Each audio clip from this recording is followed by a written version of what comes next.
Hot stove continues to cook.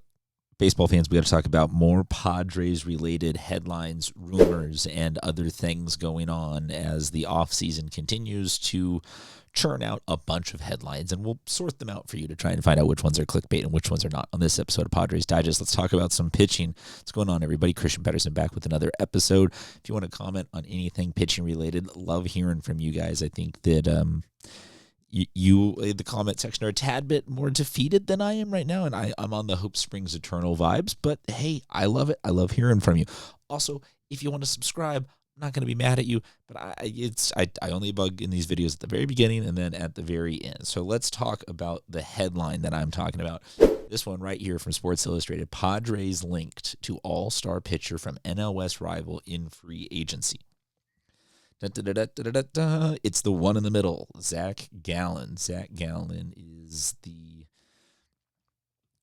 Here's how they summarize it. Cease and Cortez are both entering free agency.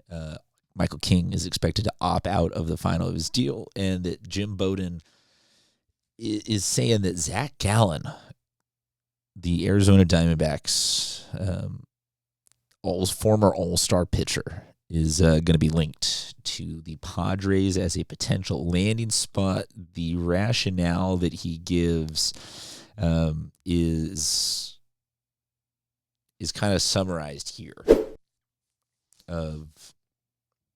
After having an all-star season in 23 and making a World Series appearance and pitching,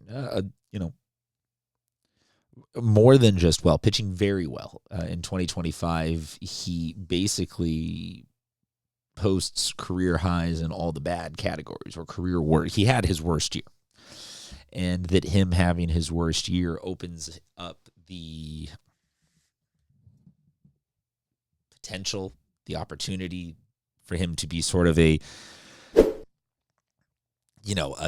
hidden gem right now that somehow is going to get a 5-year, $100 million deal or something. Like, it's no matter what, pitchers are getting a little bit overpaid, but that's another video for another day. But so Zac Gallen, the article kind of closes out with basically just summarizing that Gallen is good still. Gallen can still be good. Gallen will still be good. He just is a guy who needs a change of scenery.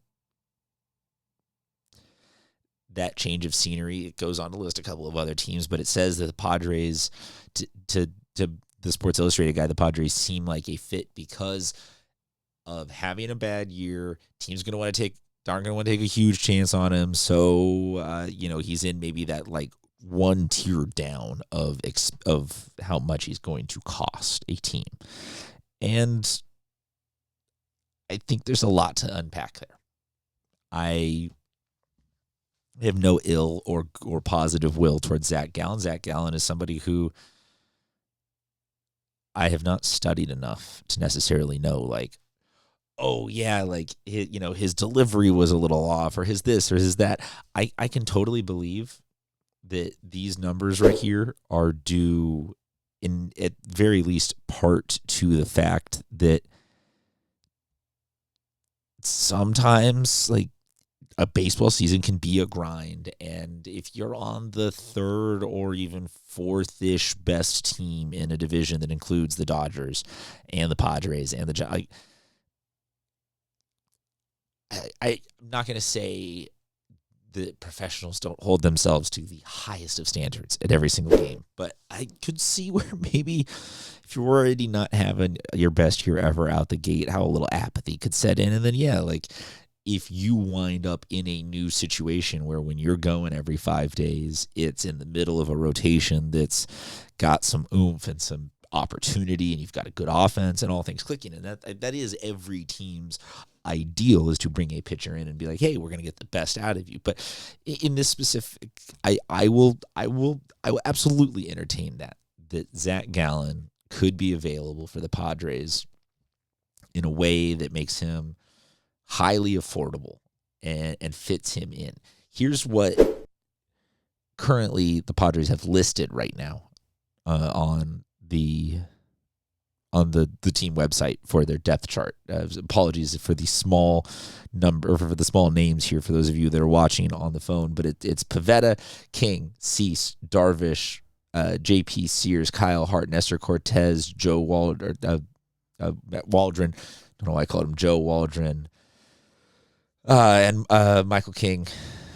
And, of this, or we're going to lose, they're saying King, Cease, and Cortez, Musgrove down in there at the end. So, this number is going to start dwindling, and I'm all for adding whatever amount of support. This is the number right here of starting pitchers that it takes, legitimately, it would seem, to like make it through a season. So, that being said, like, I am down to entertain the conversation of the Padres need to add arms. They need to throw some stuff against the wall and see what sticks. Pavetta's going to be, I think, solid again. I maybe not have his best year, maybe not have his worst year, but I don't see anything.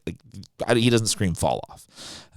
Darvish, if he makes it through a full season, if he even attempts the season, if he moves to the bullpen and becomes John Smoltz, that is unknown and unresolved yet. But Pavetta, Musgrove, I'm fine with that as a 1-2. The conversation for Kyle Hart and J.P. Sears is going to be, do we want to give one of them a shot at like getting a lefty in our rotation? Okay. I don't think that either of them are going to necessarily endear themselves in a way that it's like, oh man, they're perfect. They're the secret weapon. But I'm down. We had the same conversation when we brought Nestor. Like, it's not a bad thing to have.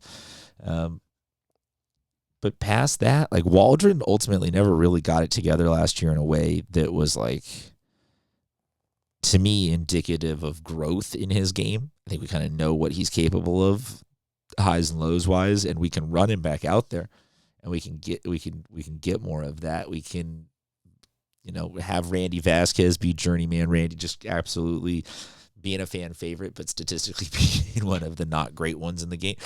So we do need some middle guys. We need that, like we have, even when this gets rated by free agency and people leaving, I think that there is, like, we have a couple of ones. We have our 1 and 2. We have a couple of 4s and 5s. We don't really have like a 3 guy. So I'm down with Gallen being that guy. But am I down to jump all over that and settle early and just be like, boom, we got Zac Gallen locked in? I don't know. I just kind of get the feeling that the Padres pitching solutions are not out there right now. That what I look at in the free agency landscape, like things like this, like getting Zac Gallen for $12 million a year to be our 3. If the rationale is, oh, that guy's going to bounce back just because he's in a different location, to me, it's not a concrete enough thing to be like, oh, this truly like moves the needle on the Padres versus just being like, we're going to wait. We're going to see what happens in terms of other teams falling off, needing trades at injury. Like, there's going to just be pieces that start moving that I think then Preller can go in and be like, okay, bang, bang, bang. That's where we really on the discount get a couple of arms swooped up and make this happen. I don't even have specific trades in mind, so that's why it's still kind of a lot of off-season-y stuff. This is all fun to play GM, and that's where I say drop a comment. But let's talk specifically initially about Zac Gallen. Do you like him? Do you not like him? Do you like the rationale? Do you not like the rationale? And then beyond that, let's just talk about all the pitching. What do you want to see? How do you want to solve this? Do you want to try even with some of these guys? Like, do you want to give Kevin Hart and Sears and any of those guys another chance at it, or do you just want to kind of move on from that and check out other options? Let me know in the comment section. As always, if you want to hit the subscribe, much appreciated. Talk to you guys soon.